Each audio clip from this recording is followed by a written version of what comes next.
अस्सलाम वालेकुम दोस्तों, मेरा नाम है अजीम और आप देख रहे हैं मिस्टर इंजीनियर यूट्यूब चैनल। दोस्तों आज की इस वीडियो में हम आप लोगों के सामने बहुत ही कमाल का एक इंको कंपनी का क्रैम्पिंग टूल लेके आए हैं। इस क्रैम्पिंग टूल को इस्तेमाल करते हुए आप किसी भी साइज के थिम्बल को आसानी से लगा सकते हैं। इसके अंदर आप 4 mm से लेकर 70 mm तक के जो भी थिम्बल हैं आसानी से इसके साथ पंच कर सकते हैं। अगर आप लोग सोलर इंस्टॉलर हैं, आप सोलर इंस्टॉलेशन का काम करते हैं, तो ये चीज आप लोगों के लिए बहुत ही फायदेमंद साबित हो सकती है।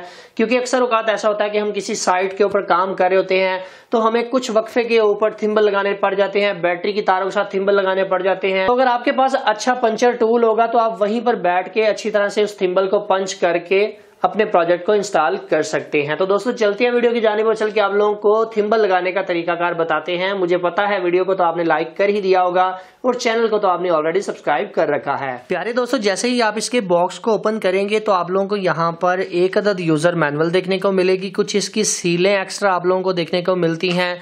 ये है जी हमारा हाइड्रोलिक पंचर टूल। इसके अलावा इसके अंदर से आप लोगों को कुछ एक्स्ट्रा बिट्स देखने को मिलती हैं, जिसमें जनाब आप 4 mm से लेकर 70 mm तक के किसी भी थिम्बल को आसानी से लगा सकते हैं। जैसा कि आप लोग यहाँ पर देख सकते हैं कि ये छोटी 4 mm की है। 4 mm का थिम्बल भी आप इसकी मदद से लगा सकते हैं। और अगर मैं इसे देखता हूं तो ये जनाब 70 mm की है, तो 70 mm तक का कोई भी थिम्बल हो आसानी से आप इससे लगा सकते हैं। अभी दोस्तों बात करते हैं कि आपने इस हाइड्रोलिक पंचिंग टूल को किस तरह से यूज करना है। तो आपके पास जो भी तार होगी, यानी कि जितने mm की तार होगी उतने mm का आपने थिम्बल मार्केट से ले आना है। मार्केट में हर साइज के थिम्बल मौजूद होते हैं। जैसा कि ये 35x8 का थिम्बल है, 35 mm की तार इसके अंदर लगती है और 8 इसके सुराख का साइज है। इसके साथ साथ आप लोगों को यहाँ पर 16 mm का थिम्बल देखने को मिलता है और यहाँ पर 25 mm का थिम्बल देखने को मिलता है। चूंकि मैं यहाँ पर 25 mm की वायर का इस्तेमाल कर रहा हूँ तो जनाब मैं यहाँ पर 25 mm वाला थिम्बल ही यूज करूंगा। इस सुराख का डाया 8 इसलिए मैंने रखा है चूंकि मैंने इसको बैटरी के साथ अटैच करना है। तो आप अपनी मर्जी से जो भी आप थिम्बल लगाना चाहते हैं उसको लगा सकते हैं। अब जनाब मुझे सबसे पहले करना ये होगा कि इस तार को इतना मैंने छील लेना है। तकरीबन आधा इंच तक मैं इसको छील लूंगा। इसके बाद मैं इस पंचर टूल के अंदर वो वाली बिट को लोड करूंगा जितने mm का मैं थिम्बल लगा रहा हूं। जैसा कि आप यहां पर देख सकते हैं कि यहां पर 25 mm की आप लोगों को 2 बिट्स देखने को मिलती हैं, यानी कि जिस भी साइज का आपने थिम्बल लगाना है उसकी आप लोगों को इस तरह की 2 पंचिंग वाली बिट्स देखने को मिलेंगी। एक को आपने ऊपर वाली साइड पे लोड कर देना है इस पंचर टूल के अंदर। इसके अंदर बेसिकली छोटा सा एक मैग्नेट लगा हुआ है जो इसको पकड़ लेता है, गिरने नहीं देता। दूसरी को मैंने नीचे लोड कर दिया है। अब मैं यहाँ पर इसको आप लोग देखेंगे अगर प्रेस करूंगा तो ये आपस में जुड़ने लग जाएंगे, आपस में करीब करीब आएंगे। अब इसके ऊपर भी लिखा हुआ है कि अगर आप इसको खोलना चाहते हैं तो आपने ऑफ साइड पे करना, ऑटोमेटिक बैक आ जाएगा। अगर आप ऑन करना चाहते हैं तो आप इसको इस साइड पे घुमाएंगे, क्लॉकवाइज घुमाएंगे तो ये ऑन हो जाएगा। तो जनाब आप लोग यहाँ पर देखिएगा कि मैं इसको प्रेस कर रहा हूँ। अभी ये हाइड्रोलिक पंचर जो है काम करना स्टार्ट कर चुका है। आप लोग यहाँ पर देख सकते हैं ये बिटें आपस में जुड़ चुकी हैं। सो इस तरीके से आपका ये हाइड्रोलिक पंचर काम करता है। अगर आपने इन बिटों को वापस लेके आना हो तो आप इसको जस्ट ऐसे ऑफ की तरफ घुमाएंगे तो ऑटोमेटिक बैक आ जाएगी। अभी मैं जनाब आप लोगों को तार को लगाने का तरीकाकार बताता हूँ। दोस्तों जैसा कि आप लोग यहाँ पर देख सकते हैं कि मैंने अपनी वायर को 1/2 इंच तक कट कर लिया है। अभी मैं इसको इस थिम्बल के अंदर लगा दूंगा। एक चीज का ख्याल रहे कि कोई भी तार का रेशा बाहर की जानिब नहीं रहना चाहिए। अगर कोई बाहर की जानिब आ रहा है तो आप उसको एक्स्ट्रा कटर की मदद से कट भी कर सकते हैं। तो जनाब मैंने इसको 1/2 इंच तक छील लिया है। अब मैंने इसको यहाँ पर लगा दिया। मैंने इसको यहाँ पर पंच करना है। अगर तो आप इसको प्लास की मदद से पंच करेंगे तो वो प्रॉपर तरीके से पंच नहीं हो पाएगा और उसके अंदर लूजिंग रहेगी, जिसकी वजह से आपके सिस्टम में फॉल्ट आ सकता है। तो आपने यहाँ पर इस पंचर का इस्तेमाल करना है। अब पंचर को कुछ इस तरह से यूज करना है कि इसको आपने चाहे दोनों हाथों से पकड़ लें या नीचे रख के कर ले। मैं ज्यादातर नीचे रख के करता हूँ क्योंकि इसके ऊपर फोर्स लगनी होती है। तो जनाब आपने करना यह है कि इस थिम्बल को कुछ इस तरह से इसके अंदर दाखिल करना है और इस हैंडल को ऊपर से प्रेस करते जाना है। देखिए मैं जरा करके आप लोगों को दिखाता हूँ। सबसे पहले मैंने इसके सिलेक्टर स्विच को ऑन की तरफ कर लिया।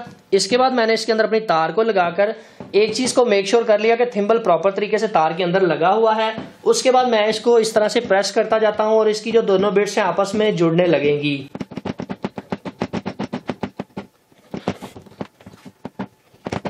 जब आप देख लेंगे इसने प्रॉपर तरीके से इसको पकड़ लिया है तो पूरे जोर से इसको दबाने की कोशिश करें ताकि ये प्रॉपर तरीके से इसको पंच कर सके।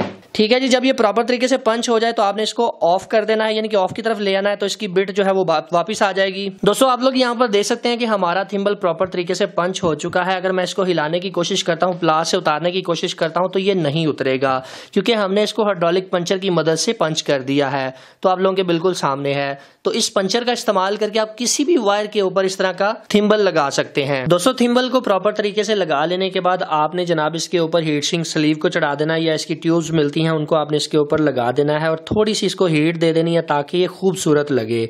तो जनाब मैं यहाँ पर हीट सिंक स्लीव का इस्तेमाल कर रहा हूँ। तो इतनी आपने हीट सिंक स्लीव चढ़ाने के बाद आपने हीट गन या किसी भी लाइटर या किसी भी माचिस की मदद से इसको श्रिंक कर देना है। दोस्तों आप लोग यहाँ पर देख सकते हैं कि हमारा जो थिम्बल है वो प्रॉपर तरीके से पंच हो चुका है। अब ये आपकी मर्जी है कि आपने 16 mm का लगाना है तो 16 mm का थिम्बल इससे पंच कर लें। जस्ट करना ये है कि 16 mm वाली बिट को आपने इसके अंदर लोड कर देना है। अगर आपने 35 mm का थिम्बल लगाना है तो 35 mm वाली बिट को लोड करेंगे और 35 mm की तार का इस्तेमाल करके आप इस थिम्बल को लगा लेंगे। ये puncture tool solar panel installer जो होते हैं उनके लिए बहुत ही कमाल की चीज़ है, क्योंकि साइट के ऊपर जाकर अक्सर औकात आप लोगों को पंचिंग की जरूरत पेश आती है, तो वहां पर ये आपका प्लास जो है वो अक्सरियत में लूजिंग रह जाती है प्लास की मदद से पंच करने में, और इसके ऊपर जोर भी ज्यादा लगता है, जबकि इसके ऊपर इतना ज्यादा जोर भी नहीं लगता और आपकी लूजिंग भी इसकी मदद से नहीं रहेगी और प्रोजेक्ट भी आपका बेहतरीन तरीके से काम करेगा। सो फाइनली दोस्तों आज की वीडियो यहीं तक थी। उम्मीद करते हैं आप दोस्तों को पसंद आई है। वीडियो पसंद आने की सूरत में वीडियो को लाइक जरूर कर दिया करें, इससे जरा हौसला अफजाई हो जाती है, और सोलर की जो कम्युनिटी है उस ग्रुप में अगर आप शेयर कर देंगे तो दूसरों का भी फायदा हो जाएगा। अपना बहुत सा ख्याल रखिएगा, अपनी दुआ में याद रखिएगा। अल्लाह हाफिज, पाकिस्तान जिंदाबाद।